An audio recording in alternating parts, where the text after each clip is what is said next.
can but go in between shape the and two. lean. Huh? And you can go between the two weights. Yeah, that'd be cool. How cool would it be if we closed that gap? You know, from light heavyweight to heavyweight is the biggest gap in the sport, right? The 220-pound weight class.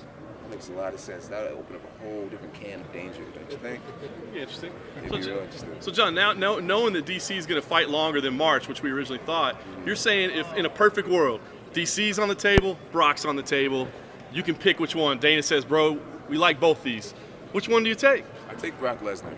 I take Brock Lesnar only because he brings in a whole different audience, and people have already seen me make DC cry twice already. So, you know, I got nothing against this guy. Let him have his heavyweight dominance. You know.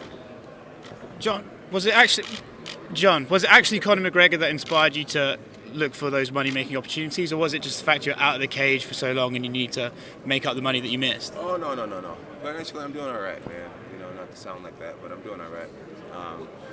It's just, you know, Conor really introduced, you know, what talking can do and what asking can do.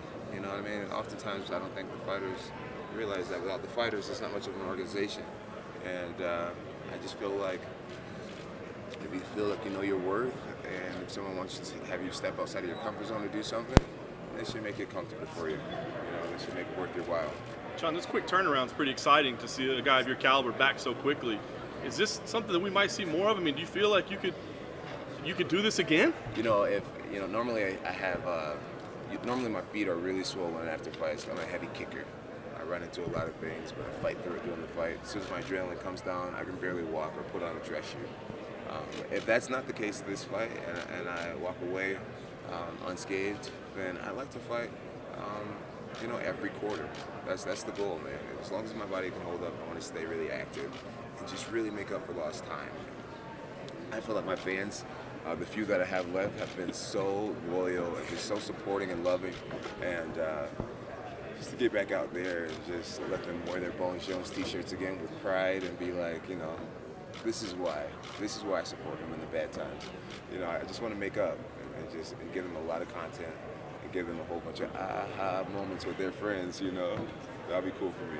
Does fighting more actually put a lot of these things in the past behind? The more that you're in the cage, the less we'll talk about the things that happened before. I think eventually, I just think Americans they like to see a good comeback story, and me fighting definitely helps distract some of the things that's happened in my life. But really, you know, people just like to see a good comeback story. So I try to be that comeback story by just doing better and continuing to win. It's been a little over a month since the commission and since, you know, everything was settled with that. Are you made a statement, but you didn't take any questions. Are you happy with the result of that? And also, do you think the commission needs to change the way they're doing some things to keep fighters from being out so long? Yeah, you know, I'm really happy with the way everything's gone down. In a position that, how do I answer that? I'm just happy with where I'm at right now. You know what I mean? I'm getting drug tested like every other athlete, way more than most athletes, and it's just a good position to be in. You know, it just shows that I have nothing to hide, and mainly I'm just really excited to be back in the flow of fighting so much. You were joking about, you know, the fans you have left, obviously, but what is the reaction you get, you know, on an everyday basis? I'm sure people are good to you, but do you get a lot of negative feedback still? Do you still get those? You know, in person, people are so supportive and so loving. Over the internet, you know, over the internet, people can. The power of the internet. You know, you guys are journalists. You guys know how it is. You guys write a column and you put your whole life into it and all your energy and love into it, and then people will say, "Oh, you suck," or "Oh, that was a terrible story." You know, it's just something we live with, being the people that are in the forefront. You know. So I know you used to read a lot of stuff. Do you still? I still do. Yeah, not as much, but yeah, I still do for sure. I like to know kind of the consensus. Why? I'd be lying if I said I didn't care at all what people thought.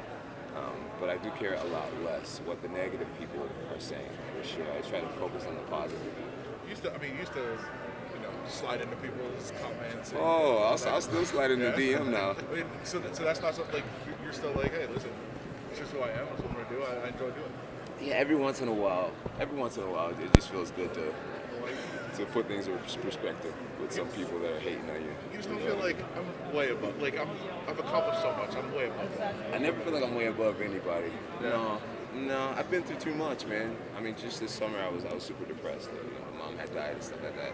It brought me to the ground. It brought me to my knees. You know what I mean? So, and, you know, growing up with absolutely nothing and just, you know, I'm 100% Jonathan Jones that came out a long time ago. I have some success and fame, but that comes and goes, man. It don't make you anything really. Do you embrace your story then? I mean, like you've been through a lot. It's hard times. It put you through a lot. I embrace it. It made you what you are. Yeah, I embrace it because it's the only story I know. And if I don't embrace myself and what I'm going through, then you can't. You know, if you don't embrace it, first of all, you can never get to a point where you love yourself. And if you don't love yourself, you just poison to be around.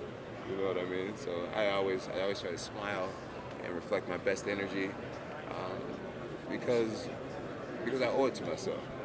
And that's the best we can do in life. When did that happen? It's been a process. You know, it's been a process. Just really learning to accept yourself. You know, and realizing that at the end of the day, everyone has piece of shit qualities. I'm just a lot of people know about mine.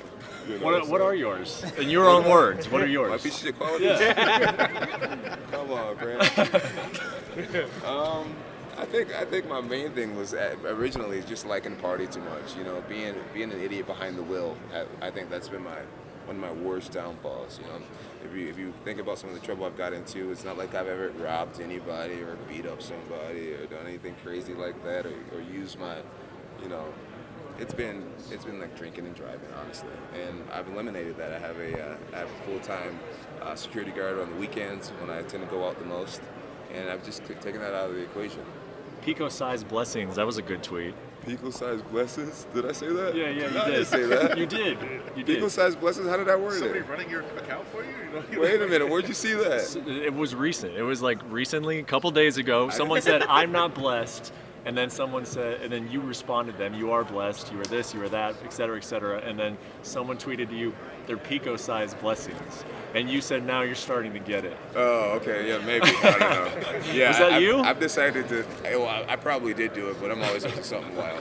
I've decided to take the power out of that word completely. You know what I mean? It's like if people knows it bothers you, then they're gonna continue to hound you and hound you and hound you with it. And I've decided to say, hey, at the end of the day, you know, picograms, you know, the doctors and the scientists, they were able to prove that I've never taken anything that's given me any performance-enhancing benefits. And so when you know that, and you know the fans know that, then anything else is just trolling.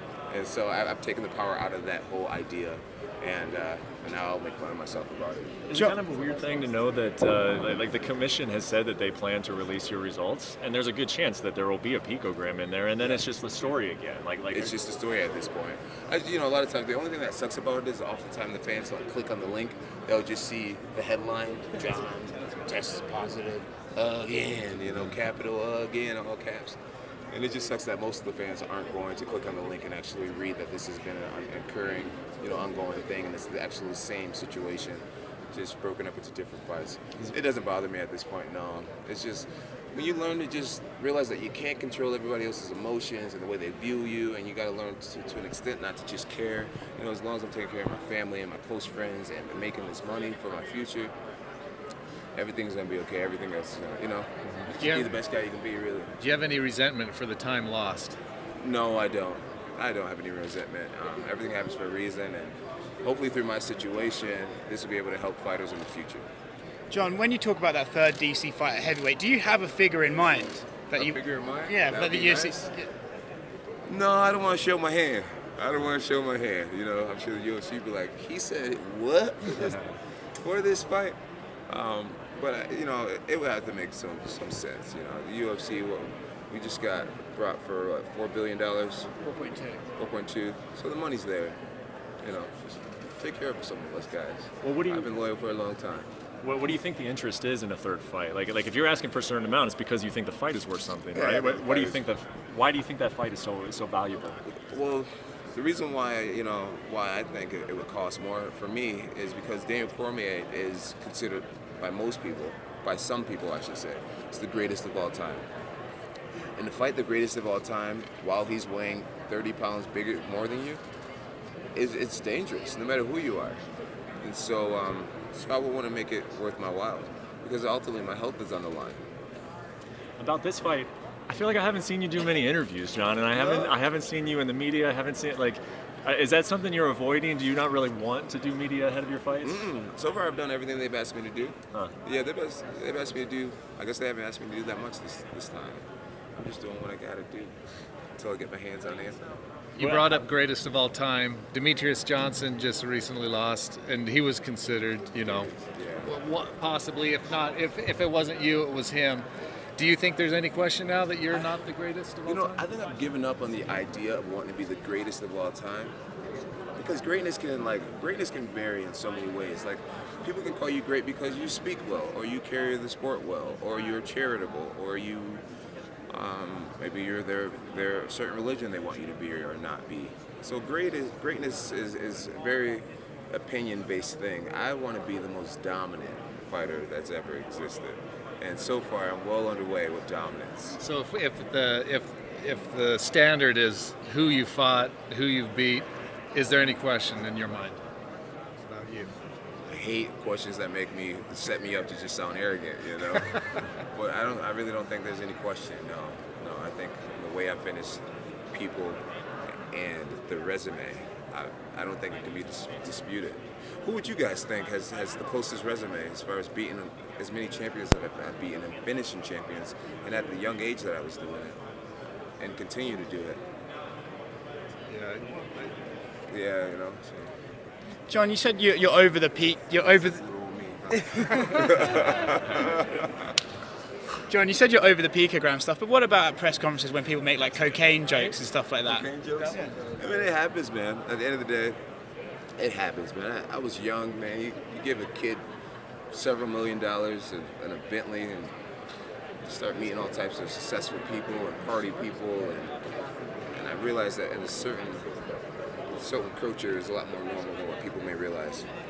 And it happened, I was never a cocaine addict, but it happened, And I'm sure if you guys holding these microphones have taken a snort or two.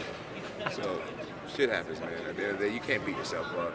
The crappiest thing about it is that my kids are gonna know about it one day, and I'll have to explain that to them. But for anybody else, it's like, you all got your demons. You guys are watching Pornhub or doing whatever the hell you guys are doing at home. So I'm not letting nobody judge me too hard.